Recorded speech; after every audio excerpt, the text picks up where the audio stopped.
বিধানসভার বাজেট অধিবেশনে অনুষ্ঠিত হবে আগামী ২১শে মার্চ থেকে, চলবে ২৬শে মার্চ পর্যন্ত।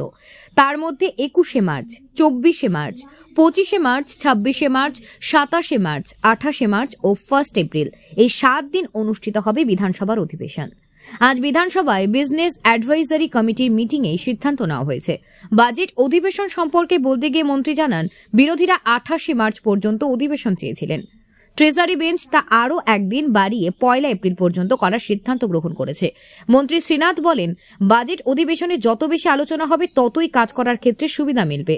বিরোধীদের যে কোনো ধরনের প্রস্তাব ও পরামর্শ সরকার পক্ষকে কাজ পরিচালনা করার ক্ষেত্রে সহযোগিতা করবে বলে এজেন্ট তিনি অভিমত ব্যক্ত করেন। বিএসসি মিটিংয়ে সিদ্ধান্ত নিয়েছি, যেহেতু বাজেট অধিবেশন, বিরোধীরা দাবি করেছে প্রতিটি ওয়ার্কিং ডেট যেন থাকে, যেমন সোমবার থাকুক, মঙ্গলবার থাকুক, বুধবার থাকুক, বৃহস্পতিবার থাকুক, শুক্রবার থাকুক।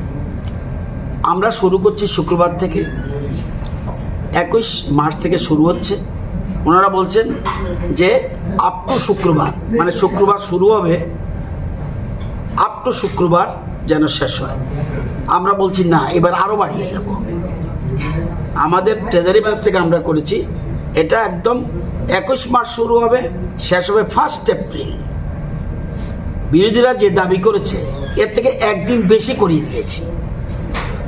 বিরোধীরা দাবি করেছিল শুক্রবার থেকে শুরু হবে, শুক্রবারে শেষ হোক। আমরা বলছি না, শুক্রবার থেকে শুরু হবে, আগামী মঙ্গলবার পর্যন্ত চলুক। অর্থাৎ ২১ মার্চ শুরু হবে আর শেষ হবে 1 এপ্রিল। ওনারা চেয়েছিল ২৮ মার্চ শেষ হওয়ার জন্য, আমরা একদিন বাড়িয়ে দিয়েছি। এবং বাজেট অধিবেশন সাপ্লিমেন্টারি বাজেট থাকবে, অর্থাৎ এটাকে আমরা রিভাইজ বাজেট বলি, উঠে থাকবে, এবং ২৫-২৬-এর মূল বাজেট থাকবে।